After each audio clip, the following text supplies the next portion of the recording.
지금 한국에 갖고 있단 말이죠. 어떻게 그런 부분에 대해서 예. 생각 안 해보셨습니까? 예, 사실 경제적인 의존도는 아까도 얘기했지만 수출만 놓고 보면 10%도 안 돼요. 근데 정신적 의존도가 100% 돼요. 특히 외교부, 국방부 그리고 경제학자들의 의존도는 한 1000% 정도 됩니다. 그 자체는 상당히 과장이 돼 있어요. 그러니까 경제적으로도 우리나라의 외교 방향은 중국하고 미국 사이에서 적절한 균형을 잡는 거고 한미협회는 한쪽으로 너무 치우치는 거기 때문에. 그리고 또 하나 기술적인 거는 미국이 지금 그거 맞아요. 수출만이 살 길이다예요. 아까 얘기했듯이 미국의 통화정책도 쓸 수 없고 재정정책도 못 쓰니까 오바마의 지금 공약이 뭐냐면 임기 중에 아시아 수출을 2배로 늘리겠다예요. 그리고 실제로 그렇게 늘어날 거예요. 제가 보기엔. 그래서 우리나라는 한미협회 발효하면은 무역 흑자가 늘어나는 게 아니라 무역 적자가 그러니까 수지가 악화될 것이 분명합니다. 그리고 그건 일정하게 감수해야 돼요. 저는 그렇게 생각해요. 수입한다고 그렇게 나쁜 건 아니에요. 그것만 갖고 지금 얘기를 했으니까 그게 이제 치명적이겠지만 대신에 수출과 관련 없는 것들은 다 없애도 됩니다. 다 바꾸자고 해도 돼요. 물론 그거는 미국의 다국적 기업에 직접 연결되어 있습니다. 금융이라든가 서비스 이런 분야들 독수적이 집중되어 있는 걸 바꾸자고 계속 요구를 하는 거예요. 그래서 합리적인 요구를 하고 미국이 그렇다고 해서 북한을 어떻게 하겠어요? 어떻게 하겠어요 지금. 미국이 분쟁을 일으키지 못합니다. 미국이 우리나라의 경제 제재는 의미 없어요. 별 의미 없어요. 힘도 없고. 그리고 한국도 만일에 조금만 자주적 의사가 있으면 당장 미국을 굴복시킬 수 있어요. 우리가 지금 4천억 달러 갖고 있는데 그중에 몇백억 달러 한꺼번에 풀어버리면 달러가 폭락을 해버립니다. 그럴 수 있어요. 근데 그거를 상상도 못하는 거죠. 우리나라 지금 관료들은. 난리가 나겠죠. 기재부 뭐 난리가 날 텐데 그런 정도의 힘을 갖고 있기 때문에 그거를 미국하고 외교 관계를 저는 잘해야 된다고 생각합니다. 미국하고 관계가 나빠지는 건 나빠요. 왜? 중국도 깡패예요. 그래서 이쪽을 견제하기 위해서 미국하고 관계를 유지하는 건 굉장히 중요합니다. 근데 그렇게 생각하듯이 우리가 생각하듯이 미국이 우리가 조금만 말 안 들으면 한꺼번에 무슨 타격을 줄 수 있는 그런 수단이 그렇게 많지 않아요. 현재로서는. 근데 그런 것이 예를 들어서 정신적 의존도가 많다고 표현을 하셨지만 실제적으로 지금 과거 역사를 쭉 살펴보면 증거는 우리가 양국 관계상 증거라든가 이런 거는 분명히 튀쳐나온 건 없지만 미루어 짐작하게 영향을 미친 사건들이 상당히 예, 그게 예, 많은 경우에는 정신적 의존도 때문이고 저는 그런 생각해요. 미국이 지금 한국에 대해서 굉장히 잘못한 게 하나가 있는데 절정적으로 잘못한 천안함이에요. 이거 완전히 미국이 이 거짓말을 갖다가 합의해주고 뭔가 받아먹은 거예요. 예. 그것도 차기 정부가 충분히 무기로 사용할 수 있습니다. 그거는 사실은 공개하면은 미국의 국제적 신인도는 완전 박살나는 거거든요. 그러니까 조금만 국제적 신인도 차원에서는 그건 이 국내에서는 뭐 인정 못 받았지만 국제적으로는 이미 상당히 많은 글쎄 언론적으로 많이 나왔어요. 다른 나라들이 그럴 수 있겠죠. 미국이 원래 그런 깡패 국가라는 거를 여하튼 저는 그렇게 미국이 한국이 한미FTA에 대해서 재협상을 요구한다고 해서 그걸 가지고 한국을 제재할 방법이 그렇게 많지는 않습니다. 할 수 있는 게 뭐냐면은 이 우리나라 대기업들에 대한테 덤핑 때리는 거예요. 국내 주식 시장은 어떻게 보세요? 주식 시장은 떨어져야 됩니다. 저는 뭐 아무 문제 없다고 생각해요. 사실상 외자가 많이 들어와 있습니다. 예. 국내 주식 시장이 영향을 소위 대선 전국에서 영향을 미칠 수 있다고 생각합니다. 그러니까 대선 정국은 문제가 아니고요. 그다음에 정권을 잡은 다음에 주식시장 떨어지는 건 아무 문제 없어요. 주가가 뭐 아무 의미도 없는 거예요. 대선 때문에 대선이 불리할 수도 있지 않습니까? 지금 그것 때문에 지금 말씀하시는 거예요. 알겠어요. 대선에 그거를 할 수 있느냐 없어. 그거는 이제 그러니까 가령 그러면은 이제 박근혜 씨를 당선시키기 위해서 미국이 물론 미국이 어떻게 할 수 있는 건 아니에요. 미국의 투자자들을 일거에 빠져나와라 이렇게 미국이 할 수 있는 건 아닐 거고 크게 저는 크게 걱정 안 되는데. 저기 다른 질문이 있습니다. 그 아시아 통화 동맹 이야기 하셨잖아요. 네. 그런데 이 ACU를 유로처럼 하지는 않으면서 ACU를 하는 방식이 뭐죠? 결제 수단으로 쓰는 거죠. 단순 결제 수단으로만. 예. 네. 그랬을 때 각각의 예를 들어 원 하나, 엔 하나, 그 위안화가 각자 다 자기 환율 정책을 가질 수 있도록 만들고 하겠다는 아니요, 이야기인가요? 패깅을 하는 거죠. 패깅을 한다. 예, 아쿠하고 달러하고 그다음에 이 유로하고 뭔가 이렇게 서로 교환 비율이 생기겠죠. 네. 근데 아쿠 내에서는 상당히 고정 환율처럼 묶어 있는 거죠. 그게 왜 필요하냐면 우리나라 복지국가를 하면 이제 경제 정책 완전 바꿔야 되는데 특히 자본 통제가 되고 우리나라 원화는 절상될 수밖에 없어요. 지금 저 수출 대기업을 위한 정책이 우리나라를 이렇게 만드는 겁니다. 지금 1달러가 1,100원인 게 굉장히 오래됐어요. 1달러 1,100원 선에 들어있는 게 2008년에 리먼 브러더스 사태 일어났을 때 1,300, 1,400까지 갔다 그게 1,100에서 고정돼 있거든요. 근데 그 다음에 우리나라에 외국 돈이 많이 들어왔는데도 1,100원이에요. 그건 왜 그러냐면은 1,100원 선에서 달러가 들어와서 이게 달러 다 사주는 거예요. 한국은행이. 이게 달러가 막 쌓여요. 그러면 원화가 많이 풀리잖아요. 그럼 그 원화를 통한증권을 발행해서 또 끌어들이고 있어요. 그 정책을 써서 이제 왜 대기업 수출을 늘려주는 거잖아요. 근데 대기업이 문제는 그래서 돈을 많이 벌어요. 1,100원. 원래 우리 경쟁력은 예컨대 800원이어야 되는데 1,100원을 만들어주니까 많이 돈을 벌잖아요. 그게 여태까지 성장을 하면 적화효과, 트리클다운에 의해서 국민들 모두가 잘 산다 그랬는데 트리클다운이 안 일어나잖아요. 오히려 중소기업 하청단가 잘라가지고 지가 다 먹잖아요. 임금도 많이 안 오르니까 양극화가 벌어지잖아요. 실제로 지금 우리나라 원화 환율은 800원 선까지 갈 수밖에 없어요.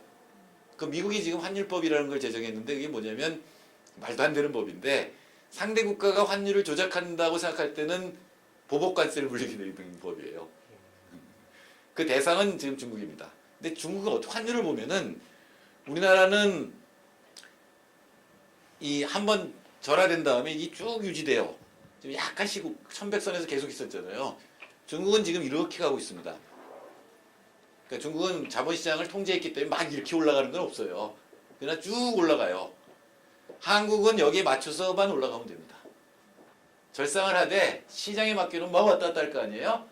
절상을 하되 중국하고 비슷하게 올라가면 문제 없죠. 우리나라가 중국에 수출하는 거는 현재의 상황에서 중국하고 환율을 유지하면 아무 문제 없는 거죠. 달라지는 게 없는 거죠.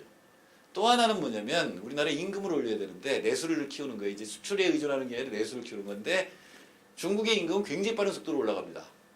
막 15%, 20% 올라갈 거예요, 앞으로. 그럼 우리는 10%만 올라가면 돼요. 매년. 그러면 엄청나게 올라가는 겁니다, 임금이. 그러면 그것도 국제경쟁에 아무 문제 없죠. 수출로는 이제 안 돼요. 수출할 데가 없어요, 지금은. 아시아 빼고는. 그래서 이제 내수 위주의 성장을 해야 됩니다. 내수 위주 성장한다는 건 뭐냐면 우리나라 내부의 임금이 올라가는 거고 중소기업이 살 수 있게 만드는 거예요. 그래서 그거에 방해가 되는 대기업의 이 전횡은 하도급법이든 기업집단법, 저희는 기업집단법을 만들고 있습니다만 그래서 막아서 중소기업 생산성이 올라가고 중소기업 임금이 올라가야 청년 실업 문제가 해결돼요. 그러니까 우리나라 고등학생이 80%가 대학 가요. 근데 고등학교 안 간 애까지 치면 같은 나이 또래의 70%가 쯤이 이제 대학을 가는 거예요. 근데 대학 졸업하면 그래도 돈을 많이 썼잖아요. 사교육비에다가 등록금에다가. 그럼 그럴듯한 직장을 가야 되는데 그게 없어요. 대기업, 공무원, 공기업 빼면은 10%밖에 안 돼요. 전체 일자리. 그러니까 나머지 60% 갈 데가 없잖아요. 근데 중소기업에 가면 그건 망하는 길이라는 걸 다 알아요. 저임금에 시달리다가 또 실업자가 됐다가 비경활됐다가 다시 취직해야 되니까 그 방법 하나밖에 없어요. 중소기업의 생산성이 올라가서 임금이 올라가서 취직할 수 있으면 되는 거예요. 근데 중소기업 생산성이 왜 못 올라가냐? 우리나라 중소기업의 50%는 하청입니다. 근데 수시로 하청 단가를 잘라내요. 그러니까 지금 1,000원이에요. 근데 생산성을 해서 내가 800원에 만들어요. 그럼 200원을 이제 중소기업이 먹을 수 있는 거잖아요. 그걸 귀신같이 알고 얘들이 하청 단가를 800원으로 내려버려요. 그러니까 중소기업은 기술을 발전시킬 이유가 없죠. 시켜봐야 하청 단가 내려가면 뺏기는 거예요. 저쪽에 뺏기는 거니까. 그게 임금이 낮은 이유거든요. 그리고 대기업은 왜 그러면 결국 우리나라 부품 중소기업이 무너지면 대기업도 무너집니다. 근데 지금 얘들이 자신 있는 건 중국에서 들여오면 된다거든요.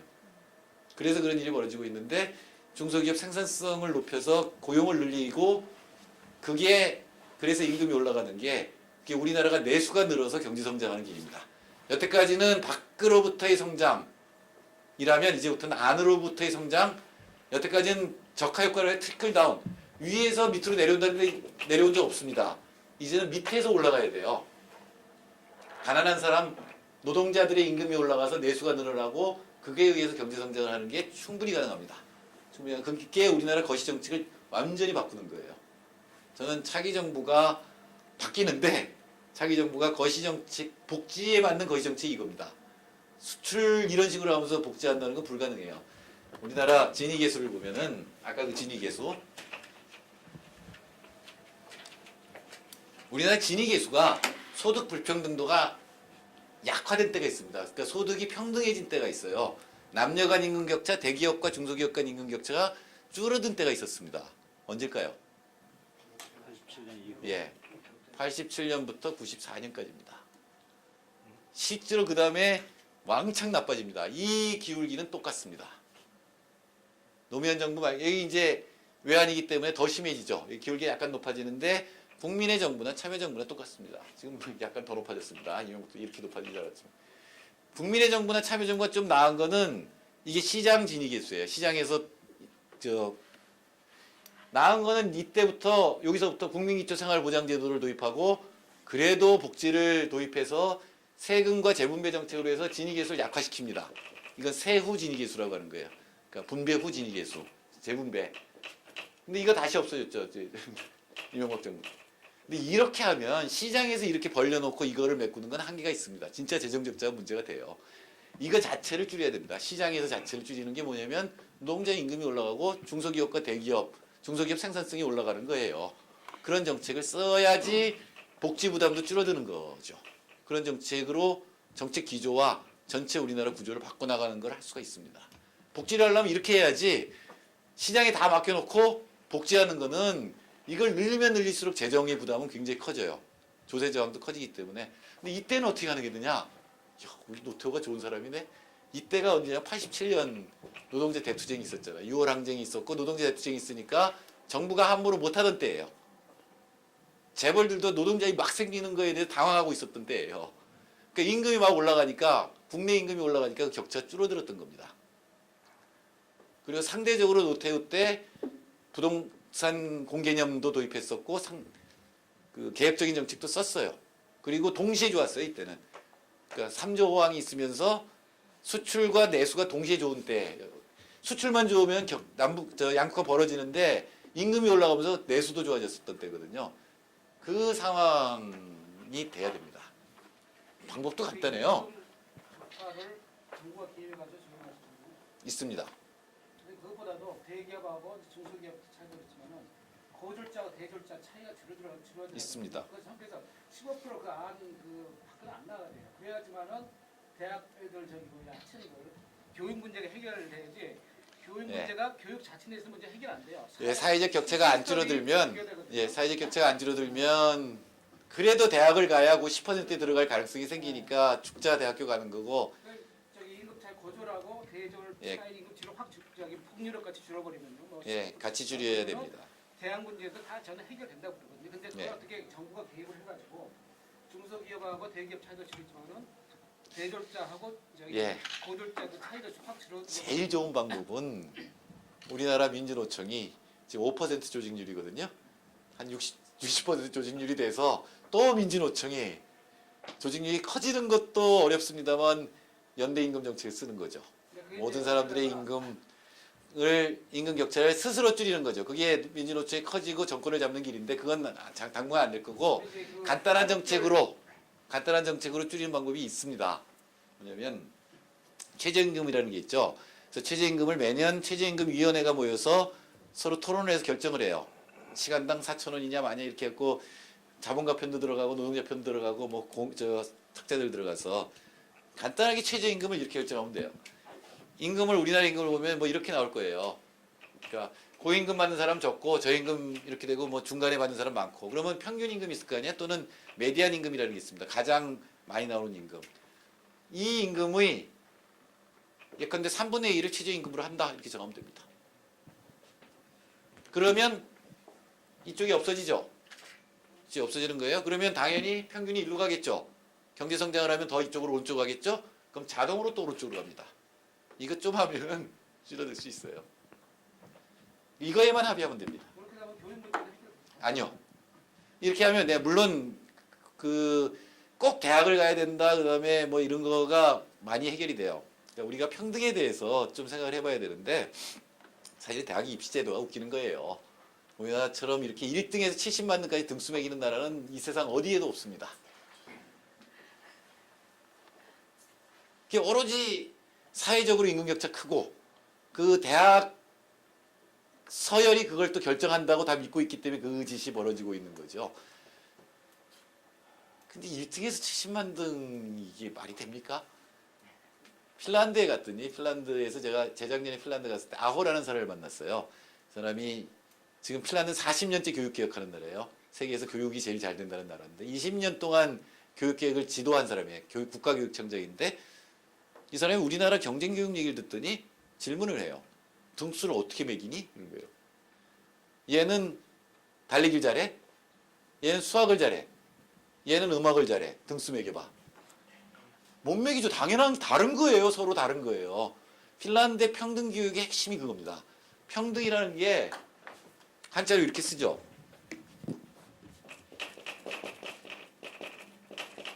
등수가 없다입니다. 등수 없으면 공부 안 할 것 같죠? 합니다. 핀란드는 등수 없어요. 시험은 봅니다. 그러나 등수는 없습니다. 반에도 등수 없습니다. 등수가 없으면 여러분 뭐 어떤 공부하고 할 것 같아요? 예, 그게 핵심입니다. 우리는 그러니까 핀란드 애들이 15살짜리 우리 애들 공부 잘해요. 피사라고 3년에 한 번씩 보는 거 있어요. 그러니까 국제 비교니까 우리 애들한테 유리해요. 찍기거든. 근데 우리나라가 3년에 한 번씩 보고 3번 봤어요. 10년 됐어요. 우리나라 애들이 이거 뭐 말하기, 수학 이런 걸로 보는데 2등, 2등, 2등 했습니다. 1등, 1등, 1등 한 나라가 있어요. 핀란드입니다. 핀란드는 대학 경쟁력도 1등으로 평가받아요. 우리나라는 100위도로 떨어져요. 차이가 거의 비슷한 등수건 제가 핀란드 갔더니 핀란드 교장 선생님 하나가 우리는 양쪽 나라가 다 공부를 잘하는 나라니까 서로의 교육 방법을 교류하자. 그래서 제가 정말로 웃었어요. 우리 애들은요. 그래 내가 우리 애들이 얼마나 많이 공부하는지 알려줬어. 진짜 그러더라고요. 우리나라 애들이 핀란드 애들보다 40% 더 공부합니다. 핀란드 애들은 4시 후에 공부 안 해요. 왜? 아무도 안 가르치니까. 그렇게 공부해서 1, 2등인 거예요. 그것도 우리한테 유리한 찍기 봐서. 근데 핀란드 애들은 등수도 없고 공부 시간도 우리나라 반밖에 안 되는데 어떻게 1등 할까? 핵심은 그거예요. 좋아서 공부한답니다. 그러니까 제일 큰 차이가 그거예요. 마지막에 설문이 있는데 좋아서 공부한다 1등 핀란드, 좋아서 공부한다 꼴등 한국, 일본. 근데 이 얘기가요. 그러니까 이게 평등의 개념입니다.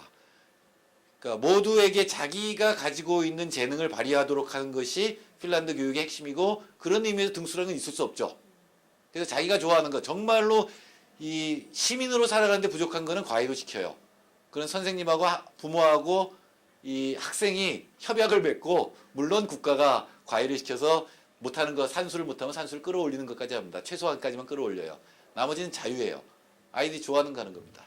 자기가 좋아하는 거 하는 거에 힘이라는 게 그렇게 그러니까 제가 배운 게 이거예요. 평등이 다양성을 낳습니다. 다양성이 효율성을 낳습니다.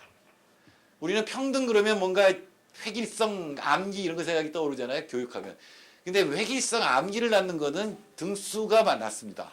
일제고사가 낳는 거예요. 똑같은 시험을 보니까 다 맞춰서 1점이라도 더 맞아야 되니까 다 외워야 되잖아요. 그러니까 똑같은 걸 배우고 똑같은 걸 외우는 거지. 그 등수만 없으면 그건 없어집니다. 당연히 없어집니다. 선생님도 딴 거 가르칠 거 아니에요. 자기 중요하다고 생각하는 거 가르치지 똑같은 거 안 가르치죠. 똑같은 시험을 보니까 선생님이 안 가르친 데서 나왔다 그러면 안 되잖아요. 그러니까 똑같이 가르치죠. 너무나 많은 걸 너무나 빠른 시간에 가르치고 다 외우게 만드는 거죠. 그러면 창조력, 상상력도 없어집니다. 그래서 대학에 가면 갑자기 100등으로 떨어져 버리는 거예요. 애들이. 협동도 안 돼요. 경쟁이제 죽도록 경쟁하는 거 아니에요. 그러니까 남을 못 믿죠. 불신사회가 되면 그 사회 망합니다. 근데 이 얘기를 사회로 확대해봐요. 아까 선생님 말씀대로 임금이 거의 비슷해요. 직종마다. 그리고 사회적 존경도 다 비슷해요. 그럼 여러분 어떤 직업을 선택하시겠어요? 예, 자기가 좋아하는 거 선택하죠. 그게 핀란드 효율성의 핵심입니다. 서구, 북구가 복지국가가 가능한 것 중에 하나가 그거예요. 직종 간 임금 격차 극도로 적고 무슨 존경하는 거 그렇게 안 많아요. 그러니까 흔히 하는 얘기가 수도 배관공하고 교수 월급이 같아요. 사실은 핀란드에서는 이공계 뭐라 그러지? 실업고가 인문계보다 높아요. 애들 가는 수준이. 왜? 그쪽이 돈을 더 빨리 벌 수 있거든요. 대학 안 가도 돈 빨리 벌고 수도 배가 난다고 누가 뭐라 그러는 사람 없거든요. 그런 사회가 되면 자기가 좋아하는 거 합니다. 어른들도 마찬가지예요. 어른들도 우리나라 노동시간이 핀란드가 반밖에 안 돼요. 1인당 GDP는 핀란드 4만 달러, 우리 2만 달러. 그럼 뭐예요 도대체? 2배 일하고 애들은 그래도 비슷하게 나가지. 우리는 2배예요 또. 그러니까 4분의 1이야 생산성이. 그거는 여러 가지가 있는데 그 중에 하나는 자기가 좋아하는 거 하느냐, 싫어하는데도 돈 많이 주는 거 하느냐. 피를 보면 기절하는 애가 의대가요. 우리나라는. 그거 차이 많이 납니다. 또 하나는 협동을 하느냐 안 하느냐. 그러니까 무슨 사업을 하거나 이런 걸 할 때 협동해서 문제를 해결하느냐 아니면은 경쟁을 통해서만 해결하느냐. 그 차이가 굉장히 큽니다. 우리도 그렇게 바꿔나가야 되고 그거는 교육개혁이 저는 제일 중요하다고 생각하는데 애들 죽는 것부터 막아야죠. 근데 그 중에 하나는 동시에 해야 돼요. 핀란드가 60년에 그걸 시작했어요. 사회적 격차를 줄이는 거하고 교육에서 등수 없애고 평등 교육을 하는 거를 동시에 해나가서 천천히 해나가야 돼요. 한꺼번에 하기는 좀 어렵습니다. 저는 사실은 대학 입시 개혁이 제일 중요해요. 대학 입시를 바꾸는 게 중요한데 그게 어렵다면 뭐 여러 가지 정황이 많겠죠. 말도 많고 사교육부터 중시해도 좋겠습니다. 사교육 그냥 중시시켜 뿌리면 되잖아요. 아무리 나쁜 등수 매기기 교육이라도 지금은 애들이 경쟁하는 거 아니죠? 지금 뭐라 그래요? 할아버지의 재산, 엄마의 정보, 아빠의 무관심. 아빠의 무관심이 왜 들어갔냐고 물어보니까 워낙 입시제도가 복잡해서 열심히 노력하지 않고 괜히 한번 들여다보고 한마디 하면 방해가 된다는 거예요. 아빠는 돈만 벌어와야 돼. 근데 할아버지 재산이 경쟁하는 게 이게 말이 돼요? 우리나라 교육 망해요. 우리나라 망해요. 지금처럼 가면. 첫째는 세습 귀족이 생겨났어요 이미. 부자가 이게 사교육이 지금 죄수의 딜레마입니다. 안 시킬 수가 없어요. 그 게임에서 무조건 부자가 이기게 됐어요. 사교육가가 계속 올라가면 세습 귀족 생겼어요 이미. 서울대를 가면 다 서울 애들이 강남 애들이고 전문직 애들이에요. 두 번째는 죽도록 외죠. 하나라도 틀리지 않기 위해서. 창조력 상상력이 없어져요. 아 구글 치면 다 나오는 걸 왜 외워요? 오로지 시험 때문에 외우는 거 아니에요. 그러니까 깊게 생각할 이유가 없죠. 찍기에서 맞춰야 되니까. 뭐 논술도 다 유형별로 해서 다 외워버리는 거니까. 세 번째가 더 큰 문제일 수 있는데 세 번째는 뭐냐면 그러니까 보통 사람들이 이 게임에서는 지죠 무조건. 셋 나면 셋 다 망해요 확실하게. 둘도 자신 없어요. 그러니까 하나만 나와서 한번 해보자. 그래서 출산율이 떨어지죠. 지금 세계에서 출산율이 제일 낮은 나라예요. 고령화율은 제일 빠르고. 그럼 망하죠. 인구 구조가 이렇게 되면 망해요. 지금 여기 30대 손 들어보세요. 30대부터는 이제 불행해집니다. 이렇게 돼요 인구 구조가. 지금 우리나라에서 제일 인구가 많은 게 베이비붐 세대. 55년생에서 63년생. 55년생이 지금 57살인가요? 그럼 이 사람들이 65년 65이 되면 그때부터 국민연금 받죠? 그러니까 7, 8년도면 그 다음부터 받아요. 그게 63년생까지 그래요. 그러니까 국민연금 받는 사람이 무지하게 많아지게 인구의 제일 많은 부분을 차지하게 돼요. 요새 잘 죽지도 않잖아요. 인간들이 10년만 받고 죽었으면 좋겠는데 20년, 30년 받아요. 그런 인구가 무지하게 많은데 밑에 인구는 점점 줄어들어요. 결국 국민연금이 고갈되면 그 다음 세금으로 매겨 살려야 됩니다. 그래서 여러분이 이제 국민연금을 받을 때가 되죠. 30대가 여러분한테 세금을 내줄 사람이 없어요. 애를 안 낳잖아요. 교육 때문에. 저는 보육시설 이런 것 때문에 교육 애를 안 낳는다고 생각 안 해요. 1차적으로 교육입니다. 교육비, 교육입니다. 그래서 교육제도를 안 바꾸고는 우리나라 경제 살아날 길이 없는. 그건 합의하면 돼요. 경쟁교육 없애면 돼요. 애들을 봐도 말도 안 되는 거잖아요. 70만 등까지 매기는 게 말이 됩니까 도대체? 그러나 그렇다고 해서 등수 없애고 그럼 대학교가 마음대로 뽑아야 되는데 그건 또 못 참아요. 대학을 못 믿으니까. 서서히 바꿔야 됩니다. 그러나 희망은 있어요. 이게 왜 사교육이 문제가 되냐면 죄수의 딜레마예요. 죄수의 딜레마라는 게 뭐냐면 남이 안 하면 나도 한다. 남이 하니까 나도 한다. 이렇게 되면 죄수의 딜레마예요. 사교육이 그렇잖아요. 남이 안 시키면 야 우리 애만 시키면 올라갈 것 같으니까 시킨다. 남이 다 시키면 우리 애만 안 하면 안 되죠. 그러니까 시킨다. 합치면 어떻게 돼요? 남들이 하든 하든 시킨다. 70만 명이 다 시킨다. 똑같은 사교육을 시키면 등수는 변화 없다. 이게 죄수의 딜레마인데 안 할 수도 없어요. 그건 다 같이 합의해야 돼요. 근데 죄수의 딜레마에서 벗어나는 방법이 뭐냐면 사슴사냥 게임이라는 걸로 바꾸는 건데 이건 이거예요. 남이 시키면 한다. 이건 어쩔 수 없이 하죠. 지금 대부분이 그거예요. 근데 제가 이 질문을 지금 한 5년째 하고 있는데 요새 젊은 엄마들 답이 달라져요. 남이 안 시키면 나도 안 시킨다예요. 원래는 남이 안 시키면 나만 시켜서 등수 올린다가 죄수의 딜레마예요. 근데 남이 안 시키면 나도 안 시킨다는 사슴사냥 게임으로 바뀐 겁니다. 남이 안 시킨다는 걸 믿게 해주세요. 국가가 어떻게 좀 했으면 좋겠다. 이게 요새 젊은 엄마들의 얘기예요. 그럼 다 행복해집니다. 사교육 중지시키면. 엄마들 돈 굳죠. 애들 행복해지죠. 맞죠? 그런 게임을 전국적으로 해보니까 그거고 각 지역별로만 게임하게 하면 그런 일은 없는데 사실. 그거를 못 참죠. 아니 그건 얼마든지 가능하죠. 아니, 그러니까 지금은 물론 그렇게 하려면 그러니까 전국 시험을 치르기 때문에 그런 거지.